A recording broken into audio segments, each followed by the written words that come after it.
आपने बताया कि डिप्रेशन, ठीक है? डिप्रेशन एक ऐसी बीमारी है जिसमें मरीज को लगता है कि उसका मन उदास रह रहा है, किसी काम में मन नहीं लग रहा है, हमेशा जो है थका-थका महसूस हो रहा है, किसी काम में ध्यान नहीं लग रहा है, लोगों से मिलने-जुलने का मन नहीं कर रहा है, बार-बार नकारात्मक विचार आ रहे हैं। भूत-प्रेत से रिलेटेड अगर हम माने तो हमारे पास रोज़ ऑन एन एवरेज एक मरीज आता ही आता है अभी इस हाल में। सर हाल ही में थोड़े केस बढ़ रहे हैं, जैसे कि अगर मैं बात करूं तो सोनम रघुवंशी के, मुस्कान के, ये सब मर्डर के केसेस आ रहे हैं। तो क्या इसको मानसिक रोग से देखा जाए, या ये लोग जघन्य अपराध की तरफ अग्रसर हो रहे हैं? आज हम उपस्थित हैं ताजोपुर के नरजा पेट्रोल पंप के बगल में नमो ज्ञानम मेडिकल सेंटर पर, जहां पर मानसिक रोग विशेषज्ञ डॉक्टर कृष्ण कुमार से बात करेंगे। ओके सर, आप बताएं कि कैसे लोग जानें कि मुझे कोई मानसिक परेशानी है, क्योंकि डिप्रेशन और सैडनेस वगैरह में कोई बहुत ज़्यादा फर्क है नहीं। हमने एक जो आपको 2 कैटेगरी बताई, एक साइकोसिस, एक न्यूरोसिस। जी सर। साइकोसिस में कुछ बीमारियाँ ऐसी हैं, जिसमें मरीज को लगता है कि वो एकदम परफेक्ट है, कोई दिक्कत नहीं है, लेकिन उसका व्यवहार इतना इतना सही नहीं होता है, जिससे कि लोगों को लगता है कि नहीं, इसको इसका व्यवहार सही है। जैसे कि एक बीमारी होती है सिज़ोफ्रेनिया, उसमें मरीज जो है दूसरे पे शक शंका करता है, उसको बिना बोले किसी के उसको कानों में आवाज़ आती है, अपना रख-रखाव अच्छे से नहीं कर पाता है, उसका डेली रूटीन खराब होता है।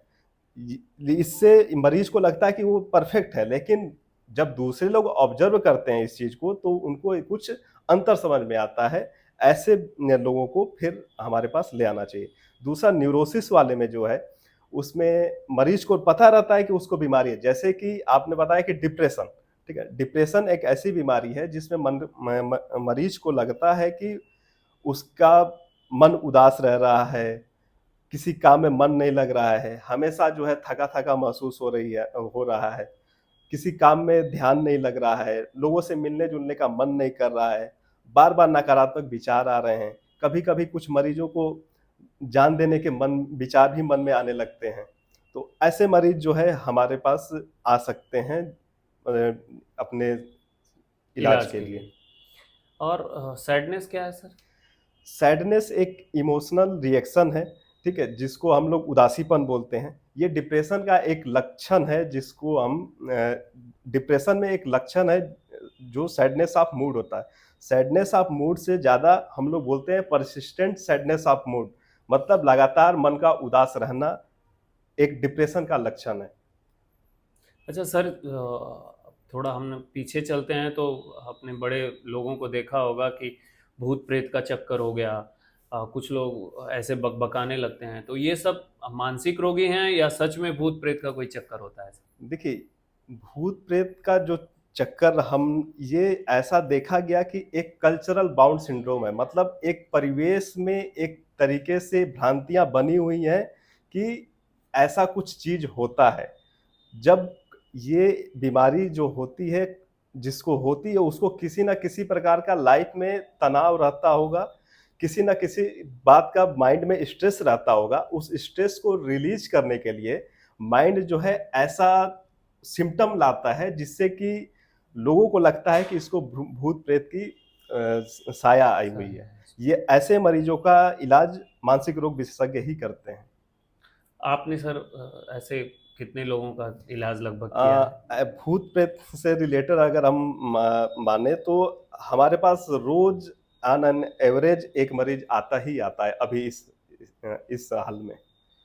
तो वो ये सेटिस्फाई हो जाता है कि वो भूत प्रेत उसके ऊपर साया जी, नहीं है, बिल्कुल। हम मानसिक है कोई इसके प्रॉब्लम। लिए हम जो है पहले तो ये देखने की कोशिश करते हैं कि मरीज को किस बात का स्ट्रेस है। पहले उसके स्ट्रेस को दूर करने के लिए उसके लिए काउंसलिंग करते हैं। फिर ज़रूरत पड़ती है तो उसके लिए दवाइयाँ कुछ प्रिस्क्राइब करते हैं। सर आजकल एंजाइटी, स्ट्रेस जैसे वर्ड काफ़ी सुनने को मिल रहे हैं, तो इन दोनों पे आप कैसे प्रकाश डालेंगे सर? एंग्ज़ायटी एक ऐसी चीज़ है कि हमारे मन में एक अलग प्रकार का अनयूजुअल थॉट आता है, ठीक है ना? हम उसके प्रति अनायास ही बेवजह बेकार की चीज़ें सोचने लगते हैं और हम इतना उलझ लेते जाते हैं कि उससे निकल पाने के लिए मुश्किल हो जाता है। फिर ओके। उसके बाद जो है हमें घबराहट होने लगती है, पसीने आने लगते हैं, दिल की धड़कन बढ़ जाती है। ये सब लक्षण होते हैं एंग्ज़ायटी के। और स्ट्रेस? स्ट्रेस हमने सबसे पहले ये जानना होगा कि स्ट्रेस होता क्या है? ओके। स्ट्रेस एक ऐसी चीज़ है कि हमारे मन में कुछ विचार आए, उससे रिलेटेड जो है हम उसी उधेड़-बुन में फँसते गए। उसका एक कोई हल नहीं निकल पा रहा है। हम उसी पे बस सवाल पे सवाल किए जा रहे हैं और लेकिन उसके सॉल्यूशन तक नहीं पहुँच रहे हैं। तो इसी चीज़ को स्ट्रेस कहते हैं। सर आजकल थोड़ा लोगों में ज़्यादातर देखा जा रहा है कि जैसे-जैसे एज बढ़ रही है सर, अब तो यंग लोगों में भी देखा जा रहा है कि रात में नींद ही नहीं आ रही है लोगों को। उसके लिए क्या किया जाए सर? देखिए, नींद आने की समस्या जो है 3 प्रकार की होती है। पहले प्रकार की होती है बेड पे गए, हमें नींद आ ही नहीं रही है, करवटें बदल रहे हैं। कब नींद आ रही है पता नहीं चल रहा है। एक होता है कि नींद तो आ गई लेकिन बीच में नींद टूट जा रही है, फिर दोबारा लगने में मुश्किल हो रहा है। तीसरे प्रकार की एक होती है कि नींद भी आ गई, नींद टूट भी नहीं रही है, लेकिन हम जितना पहले जगते थे, उससे हम 2 से 3 घंटा पहले ही जग जा रहे हैं। बिल्कुल, नींद यही। नींद की समस्या एक ऐसी है कि हमारे मन में कुछ अगर विचार चल रहे हैं, तो हमारा मन शांत नहीं रहेगा। जब मन शांत नहीं रहेगा तो शरीर में कुछ ऐसे रसायन या हार्मोन निकलते हैं जो कि ब्रेन को काफ़ी ज़्यादा एक्टिव कर देते हैं। अगर ब्रेन हमारा एक्टिव रहेगा तो हमें नींद नहीं आएगी। ओके। तो कैसे इनएक्टिव किया जाए सर? क्योंकि रात में तो सोना है। देखिए मैंने बताया कि जब मन हमारा बेचैन रहेगा तो हमारी नींद नहीं आएगी। तो मन को एकाग्र करना, मन को शांत रखने के लिए फ़ोकस करना चाहिए। उसके लिए तमाम प्रकार के मतलब मेडिटेशन है, उसको प्रैक्टिस करके पॉज़िटिव करते हैं। थॉट्स वग़ैरह। तो उससे आपको नींद आने में मदद मिलेगी। ओके। अ, सर हाल ही में थोड़े केस बढ़ रहे हैं, जैसे कि अगर मैं बात करूं तो सोनम रघुवंशी के, मुस्कान के, ये सब मर्डर के केसेस आ रहे हैं। तो क्या इसको मानसिक रोग से देखा जाए या ये लोग जघन्य अपराध की तरफ अग्रसर हो रहे हैं? क्योंकि सोनम रघुवंशी पे देखा जाए तो परिवार की सहमति से शादी हुई थी, हनीमून पे गई थी वो, वहाँ पर क्या मन में आया, किनसे उनका दूसरे किसी लड़के से अफेयर था, उससे संपर्क में आकर लगातार बात करके अपने अच्छे खासे पति को मरवा दिया, और जो देखने में भी गुड लुकिंग नहीं था, ऐसे कुछ नहीं था, उसके साथ उन्होंने अपना संबंध बनाने का स्थापित किया और फिर से इस तरह से क्रिमिनल केसेस की तरफ आगे बढ़ी। तो क्या ये मानसिक रोगी हैं या कुछ और सर? देखिए, अभी ये तो जाँच का विषय है, अभी इसके ऊपर जाँचें चल रही हैं, इसके ऊपर कमेंट कर पाना मुश्किल है। जाँचें होंगी, जाँच एजेंसियाँ अपना काम अच्छे से कर ही रही हैं, तो बाद में जो सच होगा वो सामने आएगा ही। लेकिन आपने बताया कि ये मानसिक रोग है या अपराध है, देखिए ये एक तरीके से जघन्य अपराध है, इसको मानसिक रोग बोल के हम इसको इतना हल्का नहीं कर सकते हैं। मानसिक रोग अलग है, अपराध अलग है। मानसिक रोग जिसको है उसको डॉक्टर से तुरंत सलाह लेनी चाहिए। रही बात आपने बोला कि ऐसा क्यों हो गया? देखिए, कभी ऐसे जो भी आपने एग्ज़ाम्पल दिया है उसमें एक स चीज़ आ रही है कि मन में एक मतभेद था, मन में एक कॉन्फ्लिक्ट था कि कौन सही है, कौन गलत है, कौन ज़्यादा सही है, लेकिन उन्होंने जो तरीका अपनाया वो गलत है। बाकी जाँच का जो भी विषय है, कैसे क्या हुआ वो जाँच एजेंसियाँ खुद सामने ले आएँगी ही। Okay sir. सर जब आप बीएचयू में पढ़ाई किए, जी।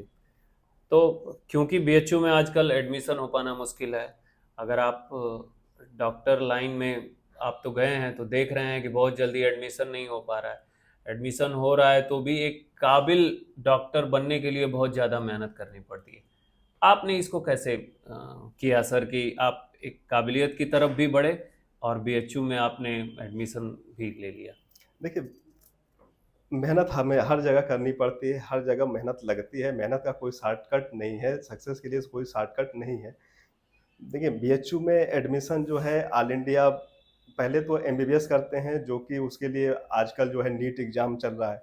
पर हम लोग के समय पे ऑल इंडिया पीएमटी और सीपीएमटी होता है। हमने एआईपीएमटी के थ्रू जो है किंग जॉर्ज मेडिकल यूनिवर्सिटी से हमने एमबीबीएस किया। फिर जो एमबीबीएस के बाद पोस्ट ग्रेजुएशन का एग्ज़ाम होता है, जिसको हम लोग नीट पीजी बोलते हैं, जिससे कि एमडी कोर्सेज़ के लिए जो है तमाम कॉलेजों में, तमाम विभागों में एडमिशन होता है। तो मैंने नीट पीजी क्लियर किया था, उसके थ्रू मैंने जो है एमडी साइकियाट्री बीएचयू में लिया था।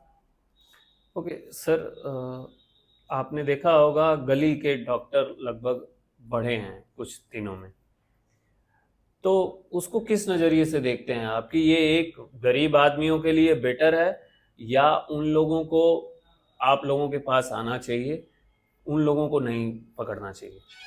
देखिए, ये सब तो एडमिनिस्ट्रेशन का काम है कि कौन सही है, कौन गलत है। देखिए, को जो भी इलाज कर रहा है, उससे मरीज को फ़ायदा होना चाहिए, मरीज को नुकसान नहीं होना चाहिए। अगर मरीज को नुकसान हो रहा है, तो वो गलत है।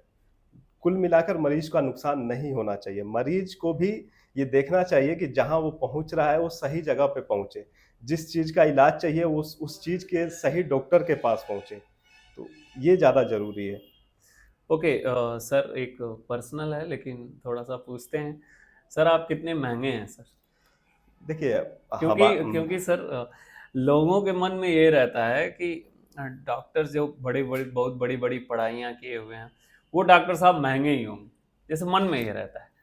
तो आप कितने महंगे? देखिए, मैं महँगा नहीं हूँ, मैं एकदम ही सस्ता हूँ, जो कि हर कोई आसानी से अफ़ोर्ड कर सकता है।